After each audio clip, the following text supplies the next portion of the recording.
ಏನ್ ಹಾಗ್ ನೋಡ್ತಿದ್ದೀರಾ? ದಂತದ ಗೊಂಬೆ ಹಾಗೆ ಸೀರೆ ಉಟ್ಕೊಂಡ್ರೆ ಕಣ್ಣಿಗೆ ಸಂತೋಷ ಆಗತ್ತೆ. ತುಟಿಗಳ ಮೇಲೆ ಪದಗಳು ನೀರಿನ ಮೇಲೆ ದೋಣಿ ಹಾಕಿ ತೇಲುತ್ತೆ. ಅಬ್ಬಾ, ಆಫೀಸರ್ ಈಗ ಕವಿತೆನೂ ಹೇಳ್ತಾರಾ?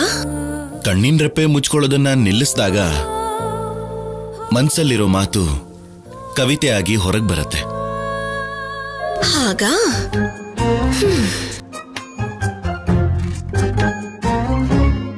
ಮತ್ತೆ ಅವಾಗ್ಲೇ ಏನೋ ಆ ದುಬೈ ಹುಡುಗಿ ತುಂಬಾ ಚೆನ್ನಾಗಿದ್ದಾಳೆ ಅಂದ್ರೆ?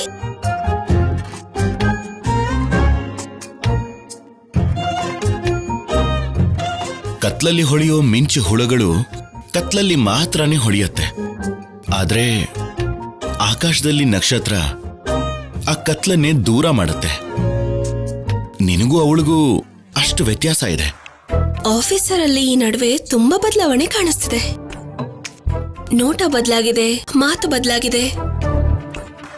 ಏನು ಮನೆಗ್ ದೂರ ಆಗಿ ಹೊಸ ಅವತಾರ ಎತ್ತಿ ಕಳ್ಳ ಕೃಷ್ಣನ್ ವೇಷ ಏನಾದ್ರೂ ಹಾಕಿದಿರಾ ಹೇಗೆ? ಅಯ್ಯೋಯ್ಯೋ, ಎಂಥ ಮಾತು ಹೇಳ್ದೆ. ಗೆಟಪ್ ಬದಲಾಯಿಸಿದ್ನೇ ಹೊರತು ನಿನ್ನಿಸುತ್ತಾನೆ ತಾನೇ ತಿರುಗ್ತಾ ಇದ್ದೆ. ಹೌದೌದು, ನಾನ್ ಕಾಣಿಸಿದ್ಮೇಲೆ ನನ್ ಸುತ್ತ ತಿರುಗಿದ್ರಿ. ಅದಕ್ಕೂ ಮುಂಚೆ ಯಾರ ಜೊತೆ ತಿರುಗಿದ್ರಿ? ಈ ಕವಿತೆ ಎಲ್ಲ ಎಲ್ಲಿ ಕಲ್ತ್ಕೊಂಡ್ರಿ? ನಿನ್ನ ನೋಡಿದ್ಮೇಲೆ ಈ ಕಣ್ಣು ಬೇರೆಯವರನ್ನ ನೋಡೋದನ್ನ ಮರೆತು ಬಿಟ್ಟಿದೆ. ನಾನು ಎಲ್ಲೇ ಇದ್ರು, ಹೇಗೆ ಇದ್ರು ನಿನ್ ಜೊತೆನೇ ಇರ್ತೀನಿ. ನಿನ್ನ ನನ್ನಲ್ಲೇ ಬಚ್ಚಿಟ್ಕೋತೀನಿ.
ಏನತ್ತೆ ಹಾಗೆ ನೋಡ್ತಿದ್ದೀರಾ?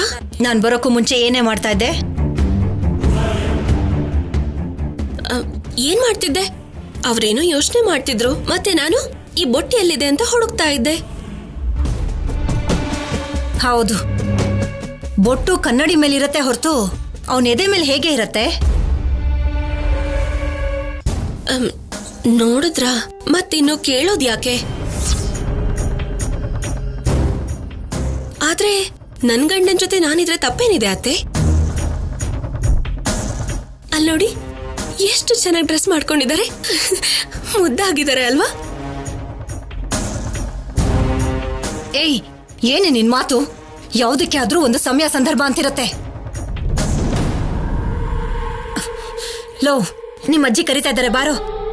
ಸರಿ ಅಮ್ಮ, ನಾನು ಬರ್ತೀನಿ, ನೀನು ಹೋಗು. ಸರಿ ಮಾಡಿಸ್ಕೊಳ್ಳೋದಲ್ಲ, ಸರಿ ಮಾಡ್ಕೊಂಡು ಬೇಗ ಬಾ. ಸರಿ ಅಮ್ಮ. ನೀವಿರಿ ಆಫೀಸರ್, ನಾನ್ ಬಾರಿಸ್ತೀನಿ.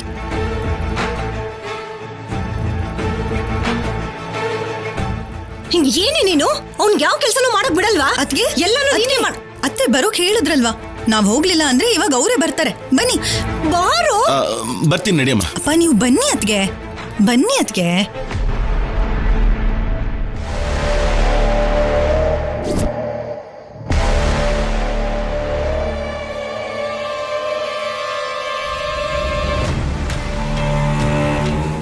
ಪಲ್ಲವಿ, 2 ದಿನದೊಳಗೆ ಆ ದುಬೈಯಿಂದ ಬಂದಿರೋಳು ಇಲ್ಲಿಂದ ಹೊರಟೋಗ್ಬೇಕು. ಅವಳು ಇಲ್ಲಿರೋದು ನನಗಿಷ್ಟನೇ ಆಗ್ತಿಲ್ಲ. ಅವಳು ಅವಳ ವೇಷನೋ. ಮೊದ್ಲು ಅವಳನ್ನ ಇಲ್ಲಿಂದ ಕಳಿಸಿ ನಾವ್ ಅನ್ಕೊಂಡಿರೋಳನ್ನ ಕರ್ಸೋಣ. ಸರಿ ಅತ್ಗೆ, ನೀವ್ ಆ ಮಾತು ಹೇಳೋದೇ ತಡ. ಅದಕ್ಕಿಂತ ಬೇಕಾಗಿರೋದು ಇನ್ನೇನಿದೆ?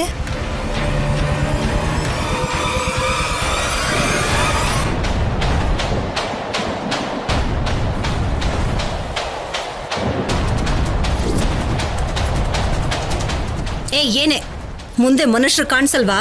ಜಾಗ ಬಿಡು. ಆಂಟಿ, ನಾನ್ ಬರ್ಬೇಕಾದ್ರೆ ನೀವೇ ಎದುರುಗಡೆ ಬಂದ್ರಿ. ನನಗೆ ಜಾಗ ಬಿಡು ಅಂತ ಹೇಗೆ ಹೇಳ್ತೀರಾ ಹೇಳಿ?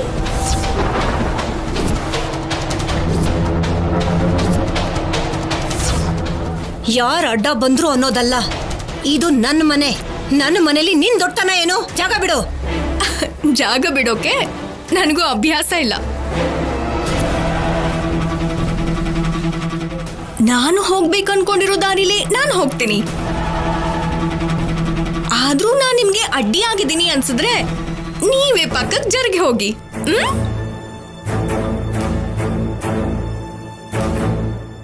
ಏನೇ ಓವರ್ ಆಗಿ ಆಡ್ತಿದ್ಯಾ? ಆಗ್ಲೇ ಬಂದಾಗ ಮಾತ್ರ ತುಂಬಾ ಒಳ್ಳೆ ತರ ನಾಟಕ ಮಾಡ್ದೆ. ಇವಾಗ ನೋಡಿದ್ರೆ ನಿನ್ ಪೊಗರೆಲ್ಲ ತೋರಿಸ್ತಿದ್ಯಾ? ನೋಡು ಚಿಕ್ಕಮ್ಮ, ಎಲ್ಲಿ ಹೇಗಿರ್ಬೇಕು ನನಗೆ ಗೊತ್ತು. ನಾನ್ ಬಂದಿರೋದು ಇಲ್ಲಿನ ಕಲ್ಚರ್ ತಿಳ್ಕೋಬೇಕು ಅಂತ, ಅದರ ಬಗ್ಗೆ ವಿಡಿಯೋಸ್ ಮಾಡ್ಬೇಕು ಅಂತ. ಅದನ್ ಬಿಟ್ಟು ನಿಮ್ ಜೊತೆ ಜಗಳ ಮಾಡೋಷ್ಟು ತಾಳ್ಮೆ ನನಗಿಲ್ಲ. ನಾವು ಮಾತ್ರ ಖಾಲಿ ಕೂತಿದೀವ ನಿನ್ ಜೊತೆ ಜಗಳ ಆಡೋದಿಕ್ಕೆ? ಹೋಗೆ ಸೈಡಿಗೆ. ಜಾಗ ಬಿಡೋ ಅಭ್ಯಾಸ ಇಲ್ಲ ಅಂತ ಹೇಳ್ದೆ ಅಲ್ವಾ? ನನ್ ಬಗ್ಗೆ ನಿಮಗಿನ್ನೂ ಗೊತ್ತಿಲ್ಲ, ಮುಂದೆ ಮುಂದೆ ಗೊತ್ತಾಗುತ್ತೆ ಬಿಡಿ.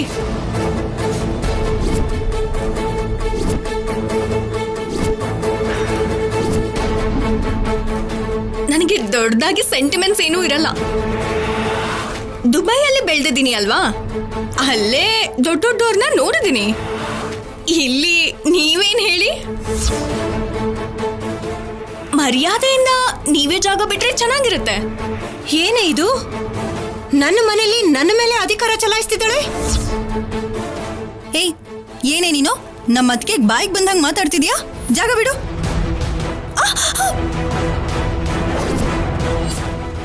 ಅಯ್ಯೋ ಚಿಕ್ಕಮ್ಮ,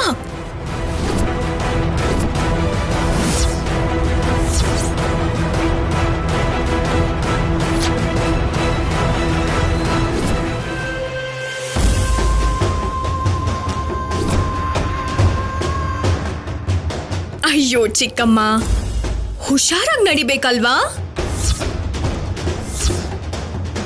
ಕೆಳಗಡೆ ಬಿದ್ದಿದ್ರೆ ಎಂತ ಅಪಾಯ ಆಗ್ತಿತ್ತು.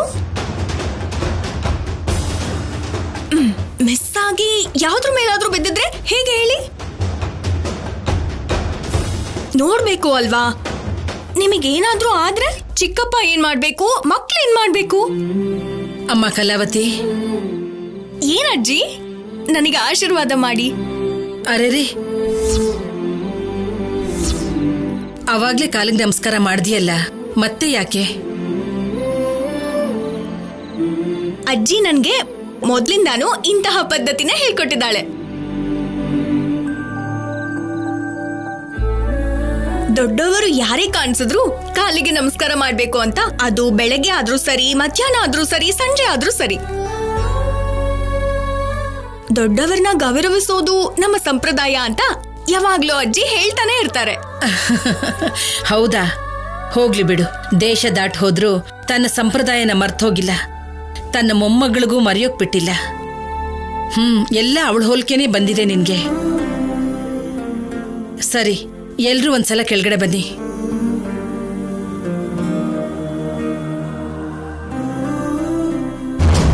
ಪಲ್ಲವಿ, ಇವಳೇನೆ ತುಂಬಾ ವಿಚಿತ್ರವಾಗಿದ್ದಾಳೆ. ಚಿಕ್ಕ ವಯಸ್ಸಲ್ಲಿ ಗೊಣ್ಣೆ ಸುರಿಸ್ಕೊಂಡು ಓಡಾಡ್ತಾ ಇದ್ದವಳು ದುಬೈಗೆ ಹೋಗಿ ತುಂಬಾ ಹೆಚ್ಕೊಂಡ್ ಬಿಟ್ಟಿದ್ದಾಳೆ. ಅತ್ತಿಗೆ, ನಿಮ್ಗೊಂದ್ ಮಾತು ಹೇಳ್ತೀನಿ, ಆದ್ರೆ ನಂಗೆ ಹೊಡಿಬಾರ್ದು. ನೀನ್ ಹೇಳಿದ ಮೇಲೆ ಹೊಡಿಬೇಕಾ ಬೇಡವಾ ಅಂತ ಯೋಚಿಸ್ತೀನಿ. ಮೊದ್ಲು ಏನು ಅಂತ ಹೇಳು. ಇವಳು ಯಾಕೋ ನಮಗ್ ಚೆನ್ನಾಗಿ ಉಪಯೋಗ ಆಗ್ತಾಳೆ ಅಂತ ಅನಿಸ್ತಿದೆ ಅತ್ಗೆ. ನಾವ್ ಇವಳನ್ನ ನಮ್ ಕಡೆ ಮಾಡ್ಕೊಂಡು ಇದಕ್ಕೂ ಮುಂಚೆ ನಾವ್ ಅನ್ಕೊಂಡಿದ್ವಿ ನೋಡಿ, ಆ ಪ್ಲಾನ್ ಏನೋ ಇವಳ ಹತ್ರ ಮಾಡ್ಸಿದ್ರೆ ಸರಿ ಹೋಗುತ್ತೆ ಅನ್ನಿಸ್ತಿದೆ. ಅವಳು ನಮ್ಮ ಮಾತು ಕೇಳಲ್ಲ, ಕೊನೆ ಪಕ್ಷ ದಾರಿ ಕೂಡ ಬಿಡ್ಲಿಲ್ಲ. ಅಂಥವಳನ್ನ ಇಟ್ಕೊಂಡು ನೀನೇನೇ ಪ್ಲಾನ್ ಮಾಡೋದು? ಅತ್ತಿಗೆ ಹೊಸದಾಗಿ ಬಂದಿದ್ದಾಳೆ, ಜೊತೆಗೆ ನಮ್ಮ ಬಗ್ಗೆ ಪೂರ್ತಿಯಾಗಿ ಗೊತ್ತಿಲ್ಲ. ಅದರಲ್ಲೂ ದುಬೈಯಿಂದ ಬಂದಿದ್ದಾಳೆ. ಸ್ವಲ್ಪ ಪೊಗುರು ಅನ್ನೋದು ಇದ್ದೇ ಇರುತ್ತೆ. ನಿಧಾನವಾಗಿ ನಮ್ಮ ದಾರಿಗೆ ತಂದ್ಕೊಂಡ್ವಿ ಅನ್ಕೊಳ್ಳಿ, ನಮಗ್ ಸರಿಯಾಗಿ ಉಪಯೋಗ ಆಗ್ತಾಳೆ. ಒಂದ್ ವೇಳೆ ಅಷ್ಟೊಂದು ಬಾಲ ಆಡ್ಸಿದ್ರೆ ಹೇಗೂ ಕತ್ತರಿಸೋದಕ್ಕೆ ನೀವ್ ಇದೀರಲ್ವಾ? ಏನೋ ಅವಳಂತೂ ಸ್ವಲ್ಪನೂ ಇಷ್ಟ ಆಗ್ತಾ ಇಲ್ಲ ನನ್ಗೆ. ಇಷ್ಟ ಆದ್ರೆ ಆಮೇಲೆ ಯೋಚಿಸೋಣ ಬಿಡು. ದಮಯಂತಿ, ಪಲ್ಲವಿ, ಬನ್ನಿ. ನಡಿ.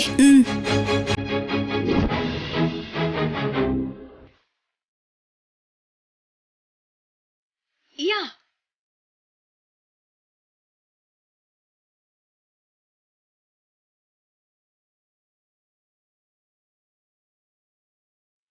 ಸರಿ, ನಾನು ಮತ್ತೆ ಕಾಲ್ ಮಾಡ್ತೀನಿ.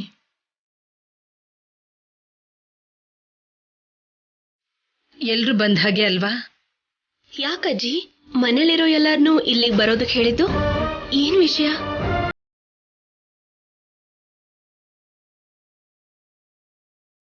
ನಾನು ಕರಕುಶಲ ಕಾರ್ಮಿಕರ ಅಧ್ಯಕ್ಷೆಯಾಗಬೇಕಾದ್ರೆ ನನ್ನ ಕೈಗೆ ಕೊಟ್ಟಿರೋ ಕಾರ್ಮಿಕರ ಪ್ರತೀಕ ಇದು.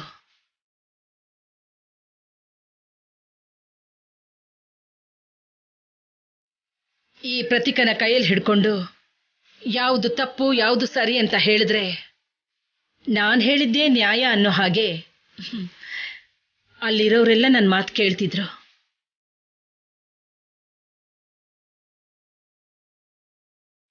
ಈ ಸಂಘನ ಸ್ಥಾಪಿಸಿ ಸುಮಾರು 30 ವರ್ಷ ಆಗೋಯ್ತು. ಈ 30 ವರ್ಷದಲ್ಲಿ ನಿಮ್ಮ ತಾತ 10 ವರ್ಷ ಅಧ್ಯಕ್ಷರಾಗಿದ್ರು. ಆಮೇಲೆ 20 ವರ್ಷಗಳಿಂದ ನಾನೇ ಇದ್ದೀನಿ.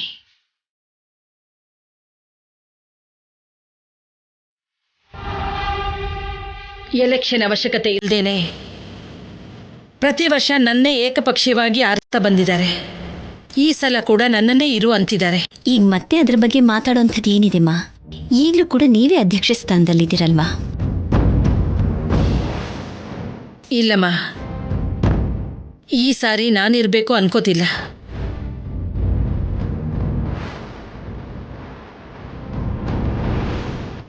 ಬೇಡಮ್ಮ, ನೀವೇ ಇರಬೇಕು ಅಂತ ಹೇಳ್ತಿದ್ದೀವಿ, ಆದರೆ ನೀವೇ ಕೇಳ್ತಿಲ್ಲ. ನೀವಾದ್ರೂ ಹೇಳಿ ಭೂಪತಿಯವರೇ. ಅಧ್ಯಕ್ಷೆಯಾಗಿ ಅವಳ ನಿರ್ಧಾರ ಏನಿರುತ್ತೋ ನನ್ನ ನಿರ್ಧಾರನೂ ಅದೇನೆ. ಇನ್ನು ನಾನೇನು ಹೇಳಿ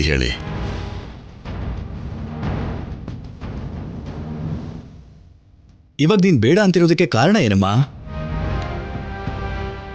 ಅಧ್ಯಕ್ಷೆಯಾಗಿ ನೀನಿರೋದಕ್ಕೆ ಎಲ್ಲರೂ ಚೆನ್ನಾಗೇ ಇದ್ದಾರೆ. ಇವರೆಲ್ಲರೂ ಸಂತೋಷವಾಗೇ ಇರಬೇಕಾದ್ರೆ ನೀನು ಯಾಕಮ್ಮ ಬೇಡ ಅಂತಿದ್ಯಾ? ಇಲ್ಲ ಕಣೋ, ಯಾವಾಗಲೂ ಒಬ್ಬರೇ ಇದ್ರೆ ನಿರ್ಧಾರಗಳಲ್ಲಿ ಬದಲಾವಣೆ ಇರಲ್ಲ, ವಿಧಾನದಲ್ಲೂ ಬದಲಾವಣೆ ಬರಲ್ಲ.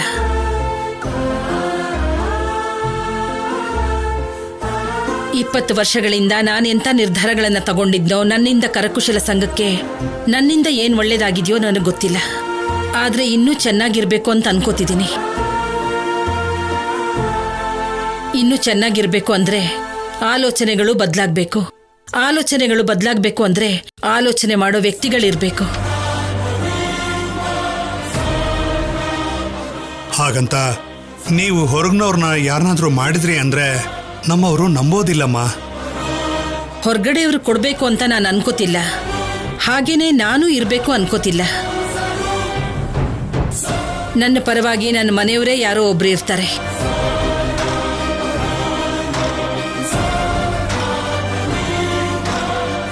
ಅಲ್ಲಮ್ಮ, ಯಾರನ್ನ ಅಧ್ಯಕ್ಷರಾಗಿ ಮಾಡಬೇಕು ಅನ್ಕೊಂಡಿದ್ದೀರೋ ನೀವೇ ಆಯ್ಕೆ ಮಾಡಿಬಿಡ್ಬಹುದಲ್ವಾ? 2,000 ಜನರಿಗೆ ಅಧ್ಯಕ್ಷತೆ ವಹಿಸಬೇಕು ಅಂದ್ರೆ ಅವರನ್ನ ಒಂದು ಕ್ಷಣದಲ್ಲಿ ನಿರ್ಧರಿಸೋಕೆ ಆಗಲ್ಲ.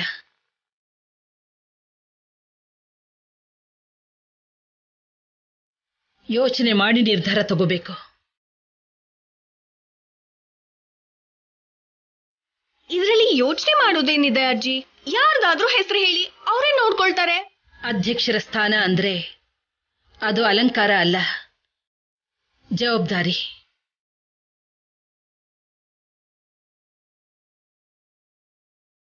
ಆ ಜವಾಬ್ದಾರಿನ ಹೊರೋರ್ಗೆ ಅದ್ರ ಬೆಲೆ ಗೊತ್ತಿರಬೇಕು. ಅದ್ರ ಕಷ್ಟನೂ ಗೊತ್ತಿರಬೇಕು. ಆ ಕಷ್ಟನ ಬಗೆಹರಿಸೋ ಬುದ್ಧಿವಂತಿಕೆ ಕೂಡ ಇರಬೇಕು.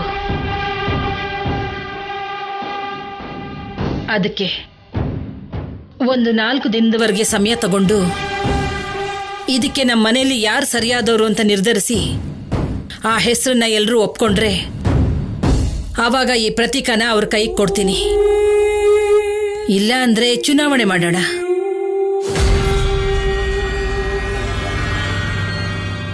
ನಿಮ್ ಮನೆಯವರು ಅಂದ್ರೆ ನಮ್ಗೆ ಯಾವ ಅಭ್ಯಂತರನೂ ಇಲ್ಲಮ್ಮ.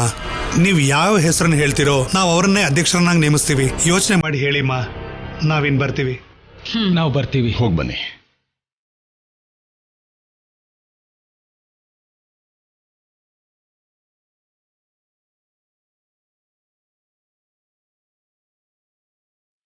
ಅಧ್ಯಕ್ಷರ ಪದವಿ ಅಂದ್ರೆ ಎಲ್ಲರ ಮೇಲೂ ಹಕ್ಕು ಚಲಾಯಿಸೋದು.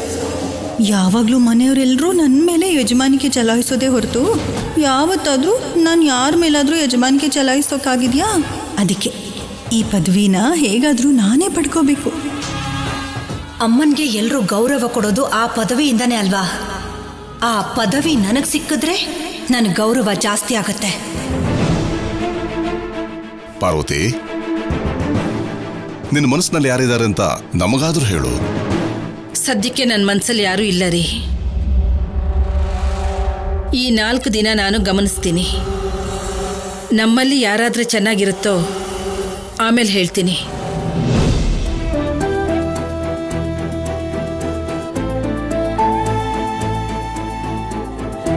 ಅನುಪಮ, ಎಲ್ರಿಗೂ ಊಟದ ಏರ್ಪಾಡು ಮಾಡು. ಸರಿಮ್ಮ. ಕಲ್ಯಾಣಿ ಬಾ.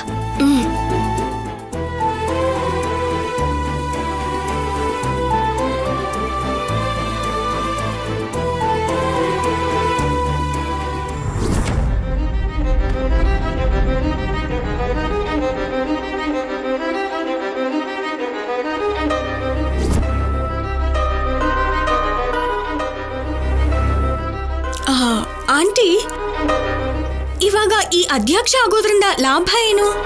ಅದರಲ್ಲಿ ಲಾಭ ಏನೂ ಇಲ್ಲ, ಗೌರವ ಮಾತ್ರ ಸಿಗೋದು. ನಿನ್ನ ಭಾಷೆಯಲ್ಲಿ ಹೇಳ್ಬೇಕು ಅಂದ್ರೆ ರೆಸ್ಪೆಕ್ಟ್. ಓ, ರೆಸ್ಪೆಕ್ಟ್ಗೋಸ್ಕರನಾ? ನಿಮಗಿಲ್ಲಿ ರೆಸ್ಪೆಕ್ಟ್ ಇಲ್ವಾ?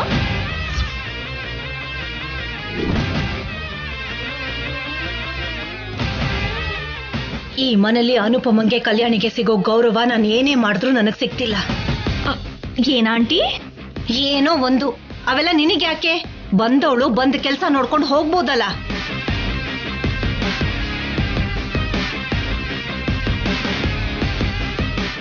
ಕಳೆಗೆ ಕೇರ್ ಆಫ್ ಅಡ್ರೆಸ್ ಅಂದ್ರೆ ಕಲಾವತಿ. ನಿಮ್ಮ ಮುಖದಲ್ಲಿ ಕಳೆ ಹೋಗ್ಬೇಕು ಅಂದ್ರು, ನಿಮ್ಮ ಮುಖದಲ್ಲಿ ಕಳೆ ಬರ್ಬೇಕು ಅಂದ್ರು. ಅದಕ್ಕೆ ಈ ಕಲಾವತಿನೇ ಕಾರಣ ಆಗ್ತಾಳೆ.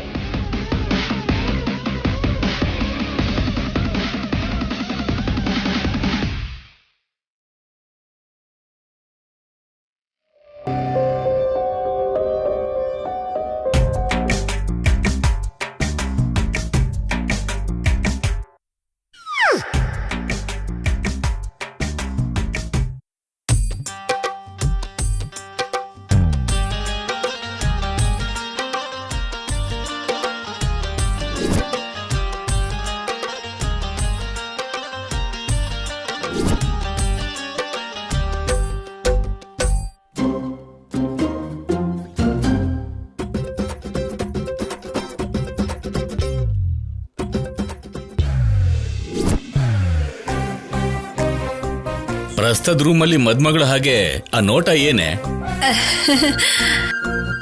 ಆ ನಾಚಿಕೆ ಯಾಕೆ?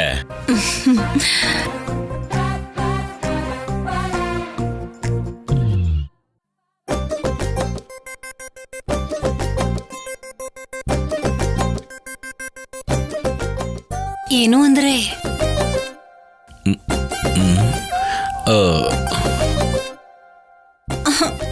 ರೂಮಲ್ಲಿ ಬೇರೆ ಯಾರಿರ್ತಾರೆ ಅಂತ ಆ ಕಡೆ ಈ ಕಡೆ ನೋಡ್ತಾ ಇದ್ದೀರಾ? ನಾನು ಅದೇ ಕನ್ಫ್ಯೂಸ್ ಆದೆ. ನೀನ್ ಕರೆದಿದ್ದು ನನ್ನೇನಾ? ನಿಮ್ಮನ್ನೇ ಕಣ್ರಿ. ಬೇಡವೆ, ನೀನ್ ಹಾಗೆ ನೋಡ್ಬೇಡ್ವೆ. ಆಗ್ಲೇ ಅತ್ತೆ ಹತ್ರ ನಿನ್ ಧ್ವನಿ ಬದಲಾದಾಗ್ಲೇ ನನ್ಗೆ ಅನುಮಾನ ಬಂತು.